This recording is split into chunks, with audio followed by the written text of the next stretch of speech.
From this to this. Tingnan nyo naman guys kung gaano nakaganda. Hello guys! Panibagong araw at panibagong vlog na naman tayo at sana panoorin nyo ang aming mga mini vlogs. For today's video nga pala guys, dahil nga etong lamesa nga namin ay pangit na nga yung itsura kasi nababaklas na kasi yung una kong dinikit dito na wallpaper guys. Kaya tingnan nyo naman. Kaya hindi na nakaaya-aya tignan. Kaya napag-isipan ko na palitan ko nga to ng wallpaper. At dahil meron pa nga ako ditong wallpaper na hindi nagamit, medyo matagal na nga to sa akin guys kasi nung December ko pa nga to nabili at meron sana akong paggagamitan nga dito. Idikit ko nga sana to dun sa likod sa lagayan nga namin ng TV. Kaso nga guys ay pinag-isipan ko talaga ng 100 times. Uy, sobrang tagal yun.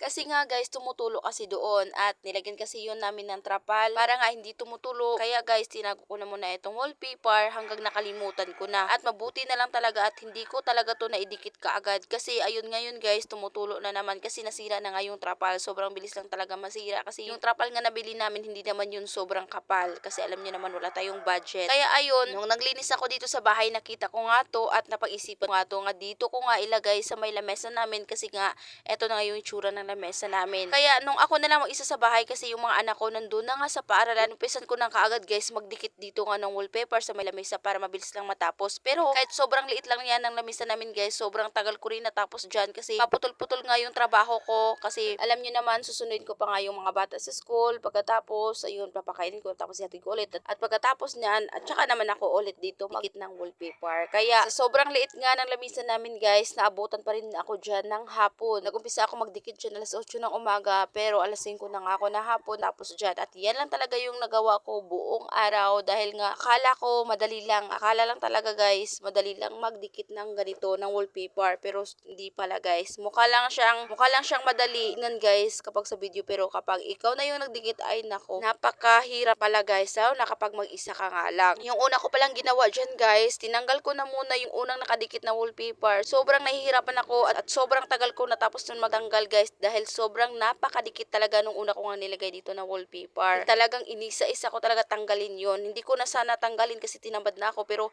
ang pangit naman tignan. Natanggal ko na nga tsaka ko naman inimpisan dito magdikit itong bagong wallpaper. At dahil sobrang excited ko na madikit to at matapos kaagad, ayan nakalimutan kong punasan nga etong lamisa kasi marami nga tong alikabok at kailangan talaga kapag magdikit ka nga ng ganito ay pinunasan mo talaga yung lamesa para talaga matanggal yung mga alikabok at madikit nga talaga siya ng madikit. Kaya ayun guys, nakalimutan ko sa sobrang excited ko kaya merong part dyan na hindi masyadong dumikit nga itong wallpaper dito sa may ilalim at ginawa ko na lang talaga ng paraan para hindi kagad matanggal. At kahit isang layer pa nga yung nadikit ko dyan na wallpaper guys, talagang sobrang saya ng puso ko. Kasi tignan nyo naman, very aesthetic. Talagang team kahoy talaga. Ito kasi yung nauuso ngayon guys, yung team kahoy. Kasi napakaganda sa mata tignan guys at talagang maaliwalas tignan. At habang wala pa kasi tayong budget sa pagpapaganda ng bahay, dito muna tayo kumakapit sa paglagay ng mga ganito dahil sa murang halaga, mapapaganda mo na nga yung bahay mo. Tsaka na nga talaga natin papagandahin to kapag meron na talaga tayong sapat na budget. Sa ngayon, DIY na muna tayo at kahit ganito lang guys, talagang napakaganda naman talaga tignan. Alam nyo naman, habang nagkakaedad nga tayo, eto na nga yung nagpapakilig sa atin. Uy, aminin. At dito sa paglagay ko sa may lamesa guys, ay medyo hindi nga ako nahihirapan. Pero nung banda na nga dito sa may upuan,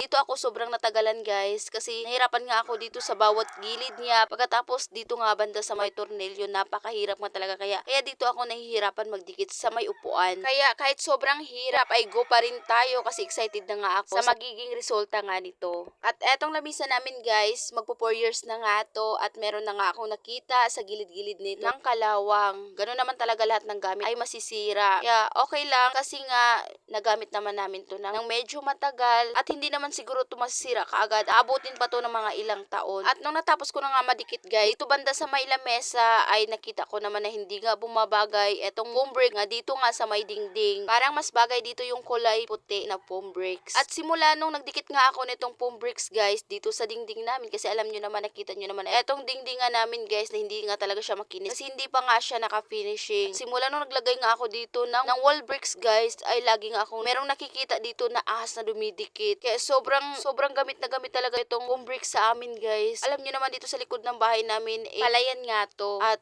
siguro merong ahas na umaakit kasi lagi ko merong nakikita nga dito guys na ahas. Minsan patay nga na nga siya na hindi nga siya makagalaw dito sa pump dahil etong pump bricks alam niyo naman sa mga nakagamit na nga sobrang napakadikit na talaga nito. Anyways guys, malapit na pala ako dito matapos magdikit sa wallpaper at natapos na nga ako magdikit dito sa may upuan. Dito naman ako magdikit banda sa may sandalan nga ng upuan. Pero hininto ko na muna saglit yung pagdikit ko nga dito dahil kahit hindi pa nga tapos dahil magsusundo muna ako sa mga bata. At ayun, pagbalik ko nga guys, tinapos ko na kagad yung pagdikit ko nga dito kasi magluluto pa nga ako ng hapunan. Baka pag uwi ng asawa ko ay naku, wala pa akong maluto. Medyo nakakangalay nga sa likod etong pagdidikit nito guys kasi alam nyo naman nakayuko nga tayo. Sa mga oras na yan, gusto ko na talaga magpalit ng damit dahil sobrang basa talaga ng damit ko dyan. At ayan guys, natapos na nga ako magdikit. Tingnan nyo naman yung resulta guys, napakaganda. Pagkatapos, nagmumukhang bago nga etong lamisa. Nagmumukhang ang bagong bili. O diba, sa murang halaga lang, ay mapapaganda mo na nga ng ganito yung lamesa mo o yung ibang mga gamit nyo sa bahay na gusto nyong lagyan ng ganito guys. Kasi pwede itong idikit kahit saan kung hilig ka nga sa mga team kahoy. Kagaya ko, nahihiligan ko na rin. Itong mga ganito guys, yung team kahoy, lalo na yung team puti. Yan kasi lagi yun ang uso ngayon. At wala namang masama kung gagaya tayo sa uso as long as mapapaganda nga natin yung mga tahanan natin. Go! At yan lang muna for today's video. Maraming salamat po sa inyong panonood. God bless!